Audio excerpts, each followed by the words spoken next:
حضرت غالباً جابر رضی اللہ تعالیٰ عنہ ہیں، اخلاق میں رسالت مآب علیہ الصلوۃ والسلام کی بات کو ارشاد فرماتے ہوئے فرمایا کہ رسالت مآب علیہ الصلوۃ والسلام کا حیا اتنا تھا جیسے آپ کسی عام دوشیزہ اور کنواری لڑکی کے حیا کو بھی اس سے تشبیہ نہیں دے سکتے۔ حضور پاک علیہ الصلوۃ والسلام کا حیا تو اس سے بھی کئی گنا زیادہ ہے۔ رسالت مآب علیہ الصلوۃ والسلام کا ایک ایک موقع پر یوں سمجھانا اور آداب، اخلاق، ان معاملات کا سمجھانا یہ آپ کے اور میرے لیے ہے۔ اور میرے دوستو، حضور اقدس صلی اللہ علیہ وسلم نے اپنی زندگی میں اس طرح کے تمام معاملات میں عملی نمونہ بن کے خود کو دکھایا ہے۔ نمازیں رسول اللہ صلی اللہ علیہ وسلم نے پڑھی ہیں تو آپ کے اور میرے لیے نمونہ ہے، لیکن نماز کتنی پڑھیں کتنی نہ پڑھیں حدیث پاک میں ہے، قرآن کریم کی آیات میں ہے۔ قم اللیل الا قلیلا، یہاں نماز نفل ہے، لمبی کر دیں، یہاں کم کر دیں، تھوڑا وقت جاگیں پورا وقت جاگیں، احکام موجود ہیں۔ اسی طرح رسول اللہ صلی اللہ علیہ وآلہ وسلم کے لیے نفلی روزوں کے احکام موجود ہیں، اتنا ہو نہیں اتنا نہیں ہو۔ ایک صحابی نے پوچھا یا رسول اللہ میں ہر دن نفلی روزہ رکھنا چاہتا ہوں، فرمایا یوں نہیں، ہفتے میں 2 دن کی اجازت۔ اس نے کہا یا رسول اللہ میں اس سے بھی زیادہ طاقت رکھتا ہوں، فرمایا چلو ہفتے میں 3 دن ہے، یعنی 1 دن چھوڑ کے 1 دن رکھو، ورنہ روزانہ روزے کی اجازت نہیں۔ یعنی اس نیکی میں بھی کمی کرائی، لیکن اخلاق ایسی نیکی ہے جس میں کوئی کمی نہیں ہے، اخلاق میں کسی قسم کی کوئی کمی نہیں ہے۔ رسول اللہ صلی اللہ علیہ وسلم کے اخلاق پر تو اللہ تعالیٰ کا بھی تائیدی جملہ موجود ہے، وَإِنَّكَ لَعَلَىٰ خُلُقٍ عَظِيمٍ۔ رسالت مآب علیہ الصلوۃ والسلام کے اخلاق کتنے اعلیٰ ہیں۔ تو اسی لیے ہمیں یہ بات ذہن میں رکھنی چاہیے کہ سامنے والا بد اخلاقی کرے، ہم بد اخلاقی نہ کریں۔ قُولُوا قَوْلًا سَدِيدًا، کھلی بات کرنے کا حکم تو ضرور ہے، واضح اور صاف بات کرنے کا حکم ضرور ہے، پر بد اخلاقی کا حکم نہیں ہے۔ ہمارے یہاں ایک غلطی پائی جاتی ہے، بھئی اس نے برائی کی تھی تو میں بھی برائی کروں گا، تو بھائی اس میں اور تجھ میں فرق کیا رہا؟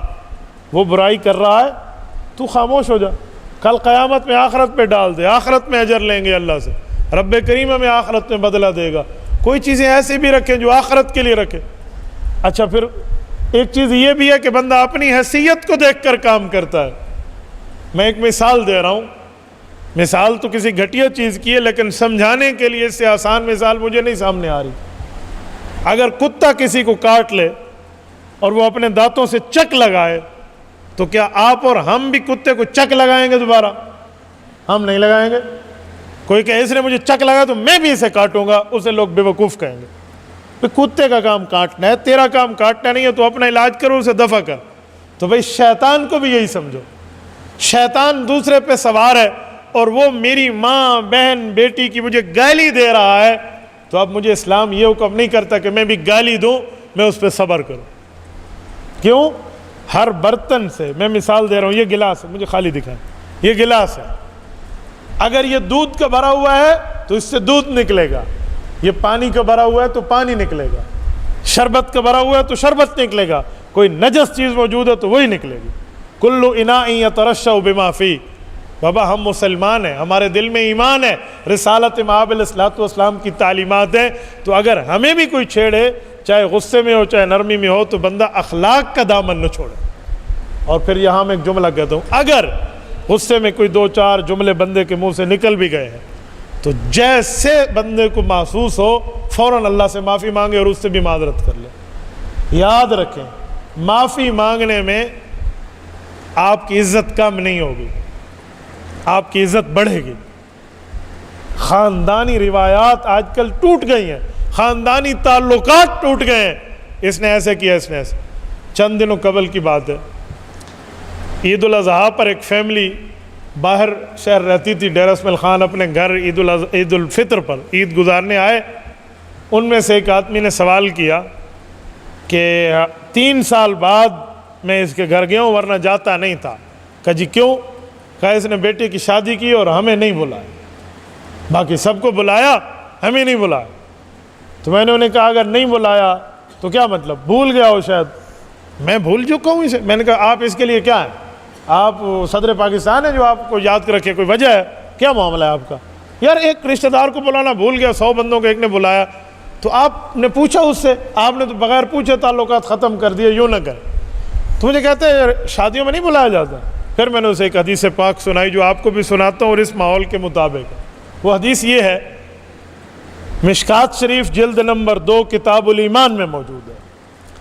حضرت عبد الرحمن، ایک روایت حضرت جابر کی ہے رضی اللہ عنہم، ان میں سے کسی ایک صحابی کی شادی ہوئی ہے۔ اب سنیں، مدینہ طیبہ میں ہوئی ہے۔ اگلے دن نماز حضور پاک علیہ الصلوۃ والسلام کی ابتدا میں پڑھی تو رسالت مآب نے ان کی داڑھی پر اور ان کے بالوں پر صفرہ کا اثر دیکھا، پیلے رنگ کا۔ پیلے رنگ کا اثر شادی کی نشانی ہوتی تھی، جیسے آج کل ہم کہتے ہیں کہ چم لگی ہوئی ہے۔ تو حضور نے فرمایا اتزوجت یا عبد الرحمن، شادی ہو گئی؟ کا نام یا رسول اللہ، شادی ہو گئی۔ اچھا، اللہ مبارک فرمائے، کنواری سے شادی کی یا شادی شدہ بیوہ تھی؟ کہ یا رسول اللہ بیوہ لایا ہوں۔ کہ وہ کیوں؟ کہ میری بہنیں ہیں بہت زیادہ، اور میں نہیں چاہتا تھا کہ میری 9 بہنیں ہیں چھوٹی چھوٹی ہیں تو یہ 10ویں ان کی ہم عمر لاؤں، ان کے ساتھ بیٹھ کے کھیلتی رہے۔ میں چاہتا تھا کوئی بڑی عمر کی بیوی لاؤں تاکہ ان کو بھی سنبھالے، مجھے بھی سنبھالے۔ آپ علیہ السلام نے خوشی کا اظہار فرمایا اور فرمایا ولیمہ کر لو، اللہ پاک ثواب عطا فرمائے گا، چاہے بکری کا بچہ کیوں نہ ہو۔ یا رسول اللہ ٹھیک ہو گیا۔ اس حدیث میں کسی جگہ نہیں ہے کہ حضور فرمائے کل تیری شادی ہوئی ہے، تو نے مجھے نہیں بلایا؟ اپنے نبی کو تو بلا لیتا، جس نبی پر تو نے کلمہ پڑھا اسے نہیں بلایا۔ اس سے پتہ چلا شادیوں پر بلایا جائے تو بھی ٹھیک ہے، نہ بلایا جائے تو بھی ٹھیک۔ اس سے رشتہ داری قطع نہیں ہوتی، اس سے تعلقات ختم نہیں ہوتے، اس سے لوگ تعلقات توڑ بیٹھتے ہیں، مرجی ختم ہو جاتی ہے۔ یہ مسلمانوں کے اخلاق نہیں ہے، یہ اسلامی اخلاق نہیں ہے، یہ تعلیمات پیغمبر نہیں ہے، یہ اسلام اور رسول اللہ صلی اللہ علیہ وسلم کی نبوی تعلیمات نہیں ہیں۔ ہمیں کچھ تو معاملات دیکھنے چاہیے۔ ٹھیک ہے یار، بلا لیا تو ٹھیک ہے، نہ بلا لیا تو ٹھیک ہے۔ تو ایسے کئی معاملے ہوتے ہیں جہاں پر بندہ خواہ مخواہ سے ایک انا اور ضد لے کر بیٹھا ہوتا ہے، جہاں اسلام اس ضد کو قبول نہیں کرتا۔ تو ہمیں ہر مسئلے پر ان معاملات کی طرح شریعت کے احکام کو دیکھ کر فالو کرنا چاہیے۔